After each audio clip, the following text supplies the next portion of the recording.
I think by now everyone knows where the restrooms are. I don't need to point you in that direction. But it's my honor to introduce you to Dr. Mandy Fauble, who's the Executive Director at Safe Harbor Behavioral Health of UPMC Hamlet in Erie, PA. She's been with Safe Harbor since 2002. Her areas of focus include serious and persistent mental illness, trauma, and crisis intervention. Dr. Fauble has been a faculty member at Mercy University since 2005, an assistant professor at Edinburgh University of Pennsylvania since 2012, and is a certified trainer of applied suicide intervention skills training, ASSIST. She served on a variety of boards and committees, including locally on the Erie County Department of Drug and Alcohol Use Advisory Board and the Erie County Criminal Justice Coalition. She completed a term as a member of the PA State Board of Social Workers, Marriage and Family Therapists, and Professional Counselors, and is currently a board member of the RCPA, the Rehabilitation Community Providers Association of Pennsylvania. She was recognized as one of 2016's Mercy Center for Women's 12 Women Making Histories. I now present to you Dr. Mandy Fauble.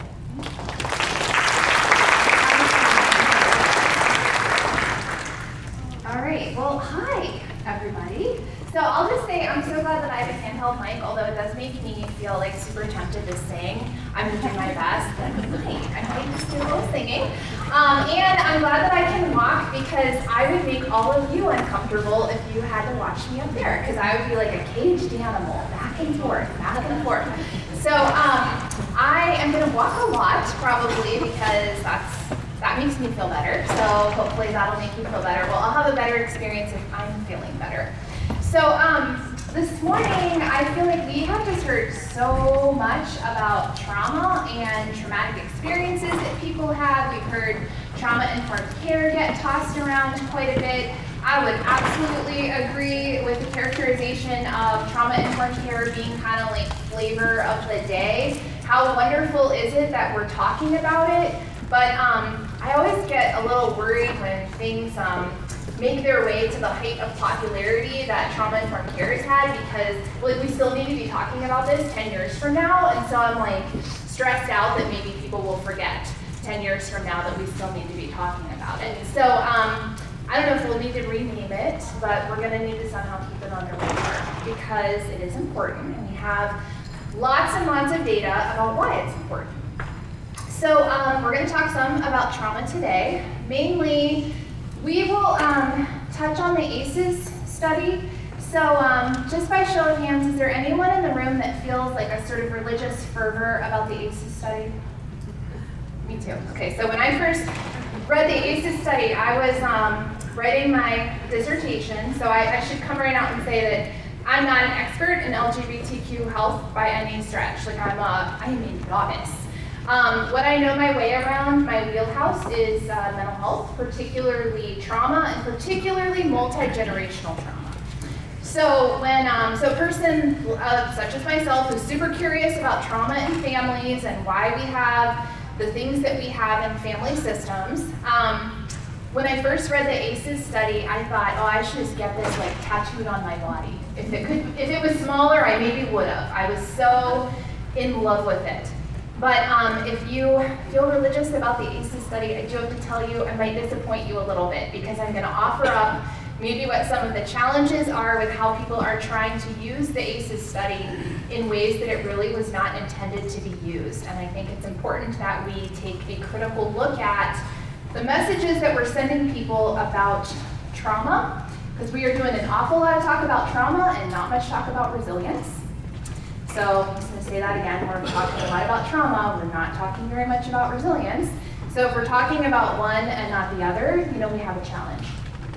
We are going to talk about how trauma relates to behavioral health risks. Perhaps the greatest gift of the ACEs study and other studies that have looked at trauma is how we know these are linked to behavioral health concerns. And then we're going to loop that around to suicide. Does that sound okay? Are we all on the same page? Okay. So let's start a little bit with what trauma is. And this is a super duper busy slide, but it does actually turn out that there is more than one definition of trauma out there. So I picked the one from the APA, because I thought, okay, this is like a reputable group of people that want to tell us what trauma is all about. And so I'm just going to read the first line. Trauma is an emotional response. Now, does anyone have a bone to pick with that? Okay, why? Physiological. It's physiological. Okay, so do you agree? I saw a hand just like rocket up there. Is that what you want to say? Like, hey, what about my body, right? So because isn't every problem that we talk about associated with trauma also connected to problems of the body? Do you have an emotion that is separate from your body? Right? So, you know, sort of challenge here is that we're trying to talk about trauma as something emotional versus thinking of it as something that happens to our holistic selves. Trauma is something that happens to all parts of us. I would personally argue that actually the most critical piece of trauma is the fact that it is a physiological response, which is why we have the emotional responses. It's like hitting our body. So our bodies are physically changed by trauma. Here's the other thing that is a big problem, and I think it's a big problem to me, my bias being, again, someone that is super interested in family systems. We talk about trauma like it's always an event. So I just want to point out to you, that's actually in the APA's definition.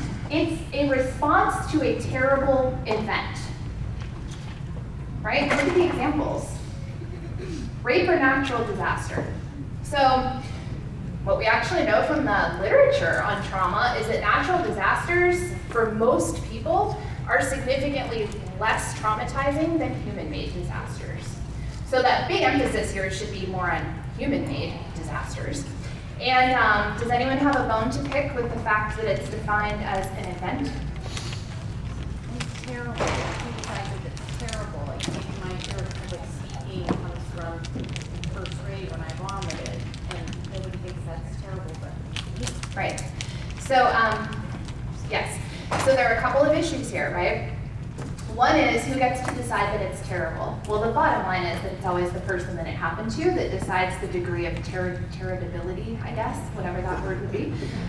So the person that it happened to gets to be in charge of that experience, right? So what we know is that trauma is simultaneously universal, meaning every one of us can experience trauma, but it's also idiosyncratic, meaning the thing that traumatizes us is unique to us. That's why someone could show up every day and be a medic somewhere and deal with body parts all the time and go home and get a really great night's sleep. And someone else like me could have those experiences and maybe be completely paralyzed by those because they would be traumatic to me, right? So we all have our unique things. And here's the other thing that's kind of interesting about this. Those of you that are clinicians in the room will appreciate this, that something that you define as inherently traumatizing and really hard for a person, they may actually tell you is normal, right? Can you think of any examples?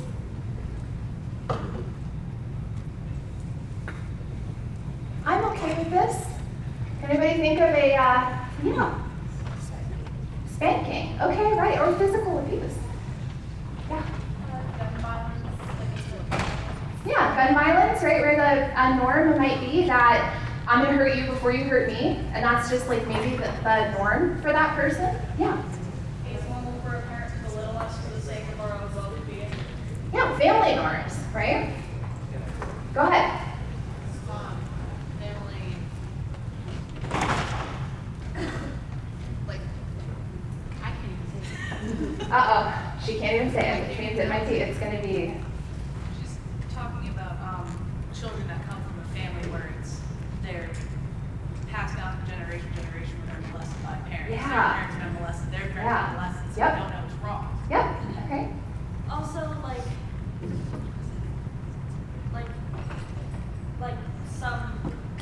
in some religious families, using violence as a means to keep them complacent in that religion can be normalized in those. Yeah, so I think we've got it. You guys did a really great job of touching on how the environments that we're raised in or the environments that we are socialized in, including our professional environments or our academic environments or our spiritual environments, tend to dictate what we think of as normal. And so for people that feel okay with prostitution, even though we might like look at their life story and think, wow, you were abused, you were prostituted by your parent for drugs, like this is a norm for you, and the person's telling you like that they're okay.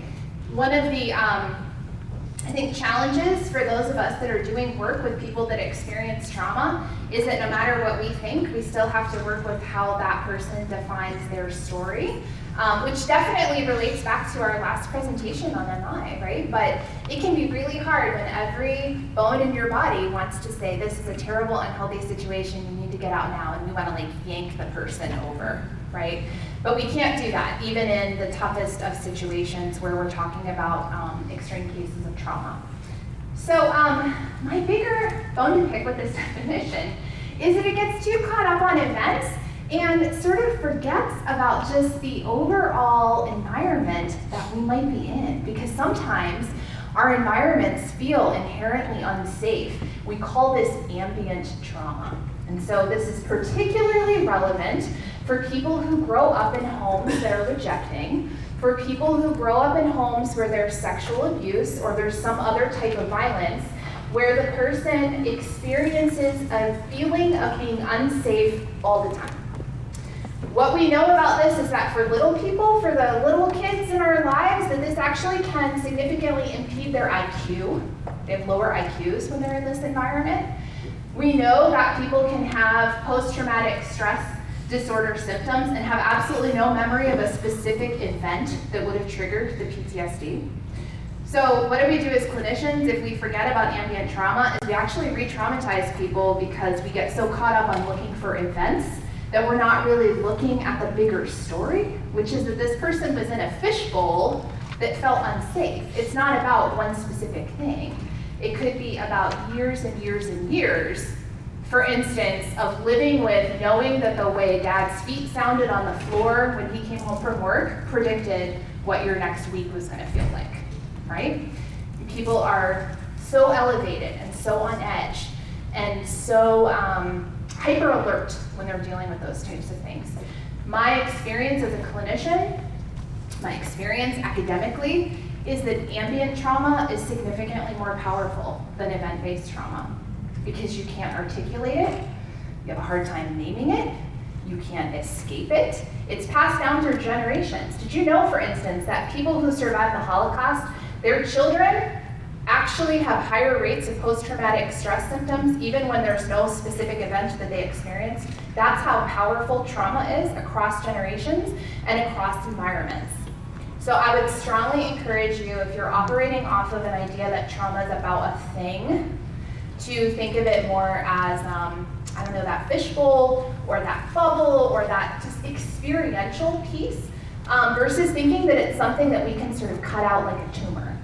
Unfortunately, that's what even that language of event is. It's like we think that we can somehow just unscrew that and throw it someplace, and that's not what trauma is like. Trauma grows, it becomes a quilt, it's more like a spider web or a clingy thing, something nebulous, but it's definitely not single-handedly an event.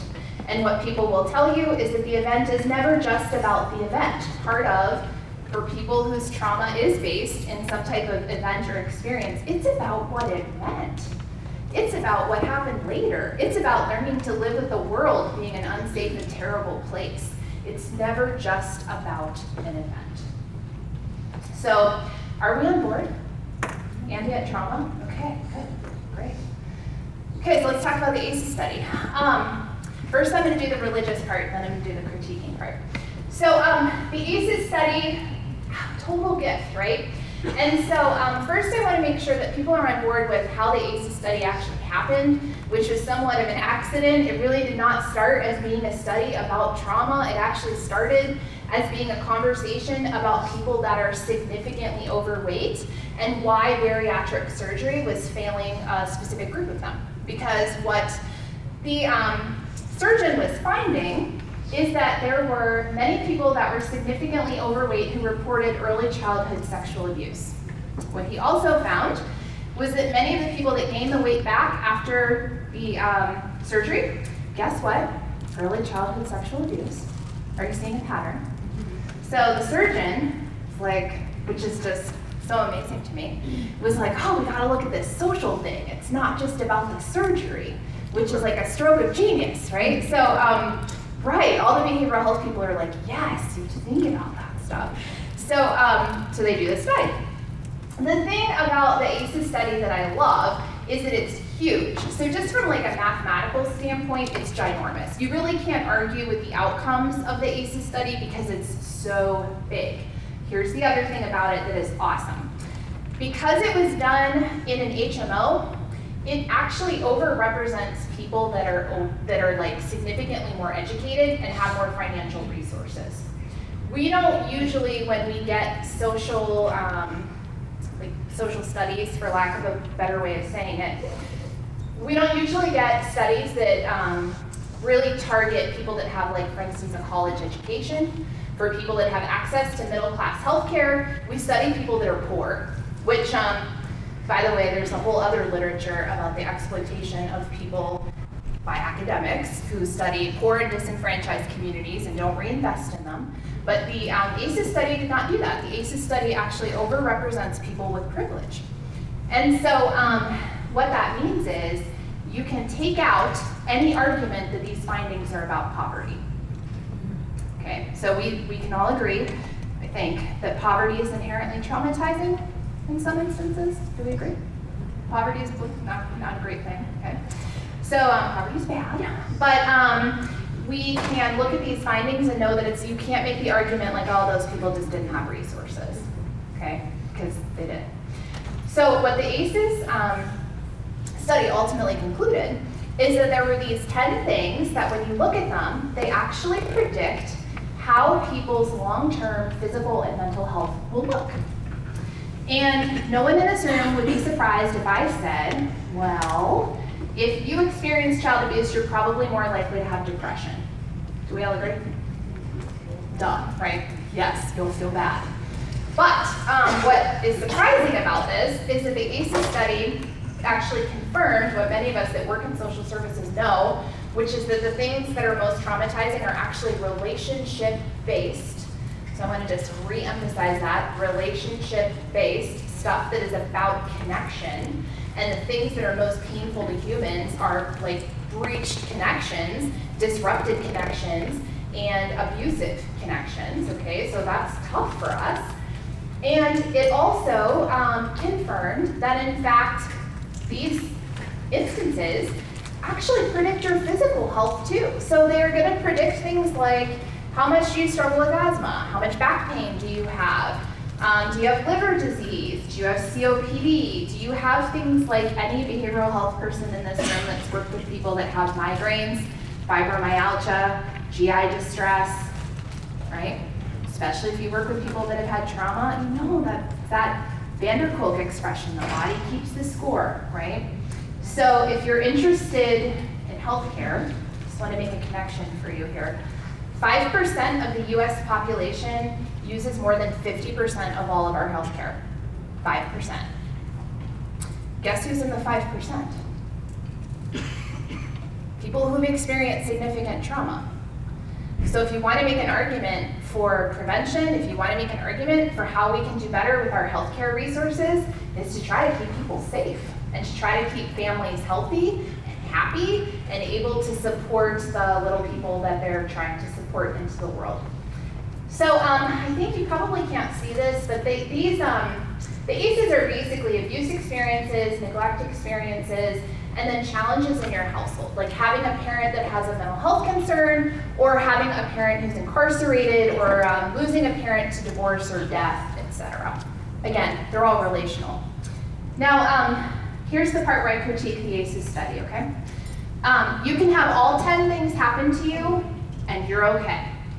The ACEs study should never be used to count up hash marks and then suggest to someone that they're doomed in some way, okay? And unfortunately, I see us moving in this direction. I'm just gonna be honest. I see people nodding at me, so I'm glad I'm not the only one seeing it. Where I see this is like, oh, let's put the ACEs study on our intake form. Okay, totally fine. Like, let's ask these questions.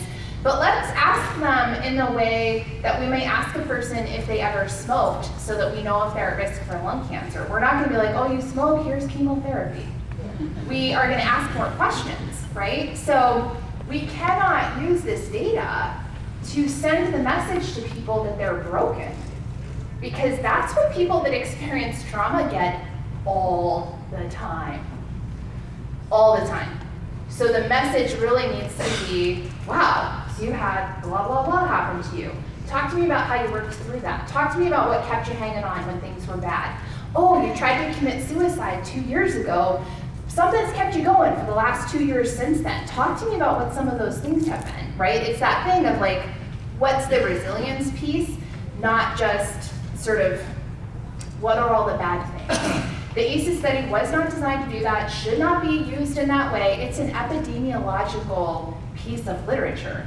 It's meant to understand predictive risk in huge populations. It's not meant for me to walk up to you and say, well, I know your story because I know this chart.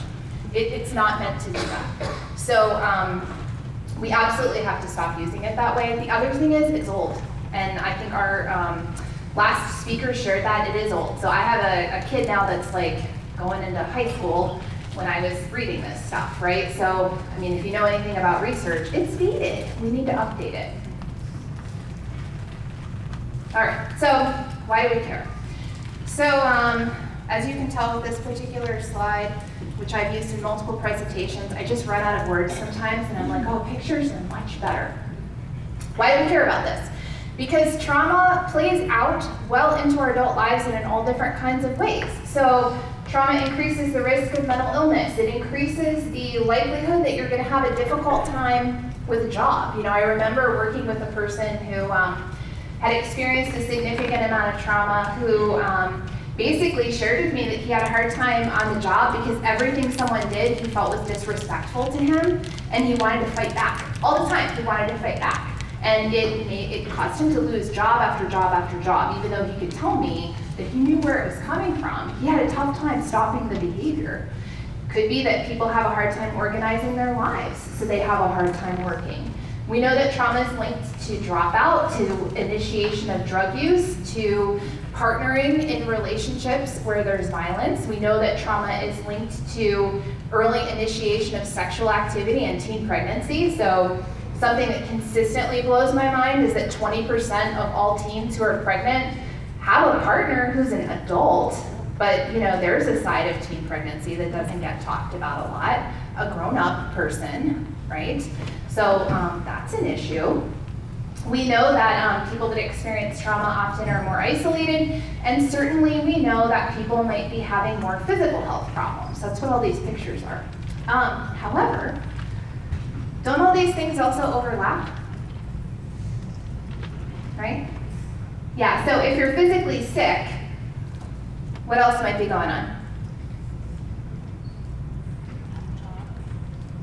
You can't get a job, right? What else? Gesundheit. What else you got? Physically sick, can't get a job. How else might you be feeling?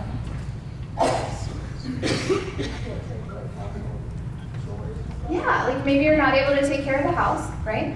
If you have kids, you might have more and more stress because you can't take care of your kids, you can't take care of the job, you can't take care of the house. We all know, right, that if you're sick, especially with anything that causes inflammation, you're way more likely to deal with depression, right? It's like a mental health overlap. Not feeling good mentally, you think you take good care of yourself physically, rinse and repeat, right? So I also want to make sure we're not sending the message that these things are event-based, or that these things sort of happen in silos, because they don't. These things also tend to absolutely feed off of one another, right? But they're all things that are significantly found in the literature on what are some outcomes that are more likely to happen for people that have trauma. It's some of these negative life experiences. So I've already said this, that depression and anxiety are increased the more trauma that a person has, but so is substance use disorder. When you look at the general population compared with people that had one ACE, the risk of suicide goes up by 2 to 5 times. So when we think about the LGBT population and we think about suicide risk, I want you to circle back to this. because trauma and the experience of trauma increases the likelihood that someone will attempt or die by suicide. We also know that the higher these scores get, the greater the likelihood of a suicide attempt. So 7 or more ACEs, 1 in 3 people that have 7 or more ACEs have attempted suicide at least once in their lifetime. It's very powerful, the link between trauma and suicide. We also know, though, that that can be complicated by the presence of a diagnosed mental health concern or substance use disorder that absolutely impacts whether or not people attempt suicide. But I added a little bullet point there because we know lots about that from studies. What we don't know is how resiliency mediates this. What we don't know is, for instance, how a caring person helps, or how yoga helps, or how exercise helps. Like we're not doing a very good job of studying those things. We're like super good at studying all the bad stuff, not so much about what actually helps people. So we also know that when you pull out these variables through regression analysis, that the thing that sticks tends to be the trauma. It's the trauma that sticks. Other things lose their power. So when I did my dissertation research and I was looking at mental health outcomes for kids, everything else fell by the wayside. The thing that predicted the mental health outcomes for kids, mom's trauma history, mom's mental health concerns, like trauma stays. That the power of that as a predictive variable is really important for us to all be aware of. Without assigning destiny, being aware of the power of that variable for people. I always like to include this because I think we don't make the connection between psychosis and things like schizophrenia, but there's actually a very strong link between exposure to trauma and the development of psychosis. And so if you look here, if you have 7 or more ACEs, you are actually 5 times more likely to develop psychosis. We have powerful research on this. And so, when we think about these things that we call serious mental illness, and we talk about them in the same way that we talk about, the flu or the measles, like we can't help it in some way. Well, the data says we can. So, what are we doing to prevent some of these things that people are living with? So transitioning to thinking about the LGBTQ population, I found a study. I tried to figure out, okay, well, what are people doing in this area that combines looking at the ACEs study with looking at this population? Bottom line, not much. So I found some stuff that I thought I would share with you, but I also want to put out there, not much. We got to get better at this. So this is a pretty significant sample, though. 22,000 plus people, again, huge. So what we find is that people that identify as LGB report almost 2 times the incidence of abuse. Here's an interesting caveat to this literature. LGB, notice some things missing, right? Okay. So this is in part because it's limitations of the research. I can just tell you what I found. They didn't ask. The bottom line is the letters aren't there because the question wasn't asked.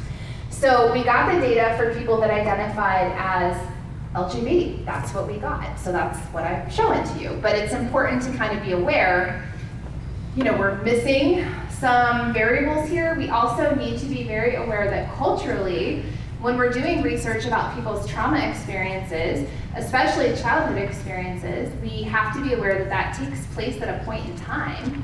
And how we talk with people about trauma, how we allow people to self-identify also needs to change over time because the words that we use might need to evolve. The way that we talk about things might need to evolve. We also know from this study that people who identified as LGB had increased odds of experiencing the majority of all the ACEs. So when you pull the variables out and you look at, okay, well, people have trauma, bless you. People identify as LGB. What's the deal with outcomes? What we find is that the LGB, the letters sort of lose their power as variables.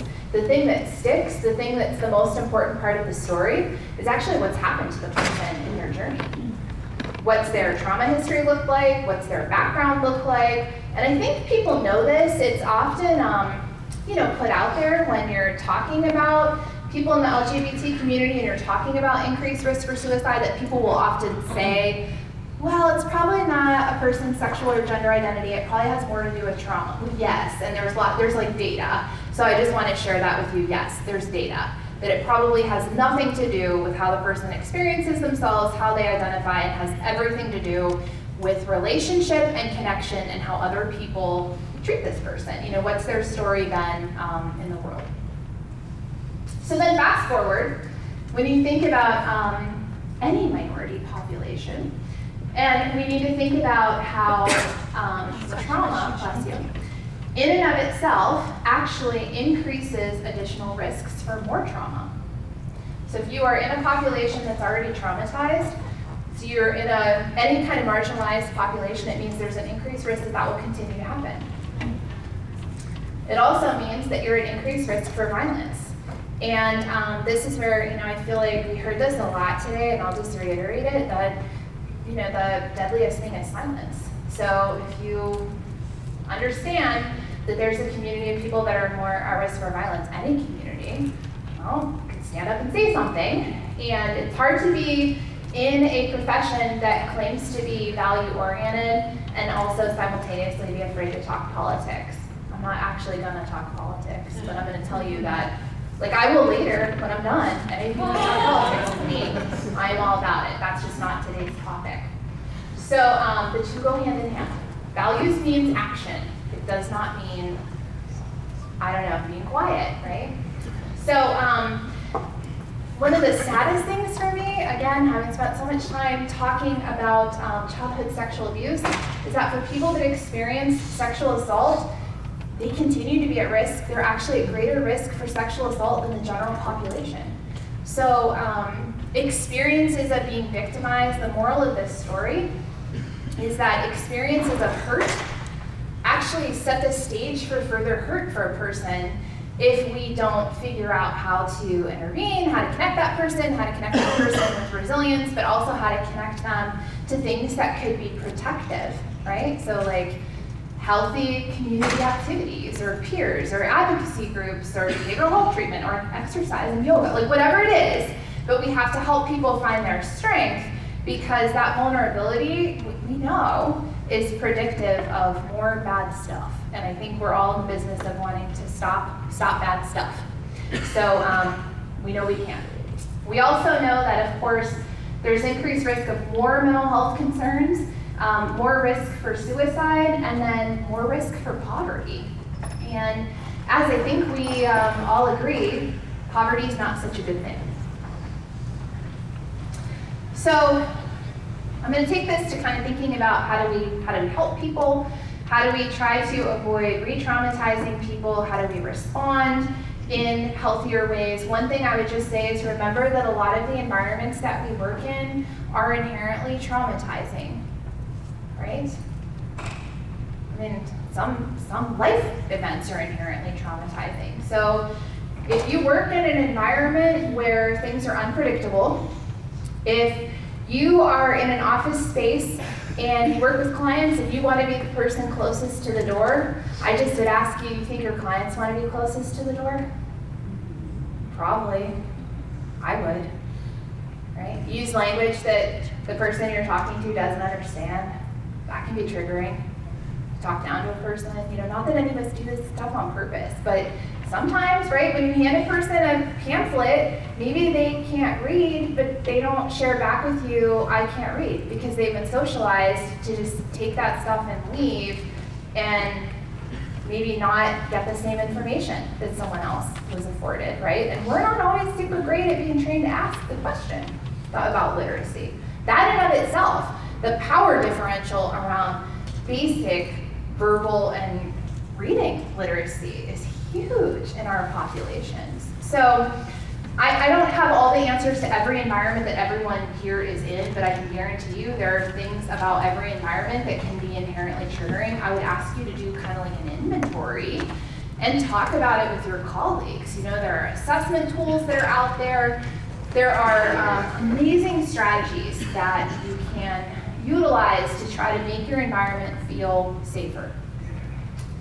So we know, again, circling back to the suicide question, we know that we're going to be talking about people that are more at risk for suicide. The one thing I want to leave you with is just a reminder, and probably everybody in this room, you might know this, but you need to spread it. You do not create suicide by asking about it. You actually create connection by asking about suicide.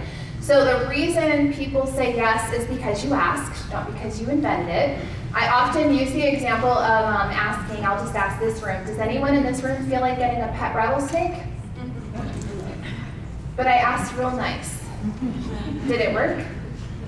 Right? I mean, you're not gonna create suicide by asking, just like you're not gonna create the person who doesn't want the rattlesnake. And you know what, there's always a person that says they did. You know why? Because they love reptiles, not because I asked, because they think they're cool. So when the person says yes, it's because they were waiting for somebody to ask the question and like, good job, you did it. You know, you help that person feel comfortable to talk about that. The most powerful intervention we have is connections. If I can say one thing that you're gonna hang on to is that trauma disconnects people. Trauma disconnects them from themselves, it disconnects them from others, from their bodies. The most powerful experience we can support people with is a connection that feels safe and comfortable. These are the SAMHSA, Trauma-Informed Care Principles, okay? We talked a ton about safety today, but I also want to make sure that we touch on some of the other principles. Like if you want to help a person trust you, for instance, it helps to say, here's what's going to happen during your appointment today. It's important if you're a healthcare provider to say something like, I need to take your blood pressure. Is it okay to touch your arm now? Or I need to touch you to do this procedure. Here's where I'm going to touch you. You know, you might feel a little pressure, whatever they say before they really jab you. So, right, but that's how you're trustworthy is you see what's going to happen. You invite the person to give you permission. We need to connect people to their peers. So this is a challenge I would say we have in the helping world is like we tend to go towards these very formal supports and things that people pay for, services, versus real life, which in real life, you know, you don't pay a person. In real life, you like go to a movie and you know, go out and talk about a book that you read or take a walk. And so we need to encourage people to forge those connections and to forge them with people who are gonna understand them. We all need to find our herd, right? So we wanna be like, I think this has been said over and over and over today, like have the list ready, but also know that it's not about a list, because it might not be about finding a person that fits in a certain box. It might just be about finding a friend, you know? That's gotta be idiosyncratic. So with collaboration and mutuality, that goes back to the whole like client-centered or person-centered, individual-centered. You know, that person drives the car, they tell us where they wanna go. We thank them. We say, thank you for waiting, instead of, I'm sorry, I'm running behind, which is a very all about me sentence. Versus, thank you for waiting for me. Thank you for coming. Thank you for calling me, right? Thanking the person that we're providing services to. Empowerment, this goes back, I think, to like get people charged up about their political power, educate them about their rights, whether it's their legal rights or if it's to say like, hey, you know, you're in this relationship where it appears if you don't text the person back within 5 minutes, they get upset. Tell me about that, right? People need help with just being empowered in basic relationships, but they also need to be reminded about things like the power of the vote, the power of the pen, and then, you know, like acknowledge that not everybody's story is the same, which I think has been such a great theme this morning, that we have to be okay understanding that people, depending on the group that they're sort of put into, and the group that they might identify with, people's experiences are going to be different, and that oppression's a very real thing. And that's hard. That's hard to say. It's hard to say because it means you have to acknowledge sometimes that you might be part of the problem, even if you don't want to be. But it also might mean that we have to acknowledge that the world is not a very safe place, and that's hard. That's innately traumatizing, to acknowledge that things are fragile, right? But they are. And so if we can't have the tough conversation, as Mr. Rogers said, right, what can be mentioned can be managed, so we gotta mention more stuff. And I'm gonna leave you with that, and I got a 0. That was my grade. I just want to hold that up again. I got a 0. I don't want to traumatize. Okay.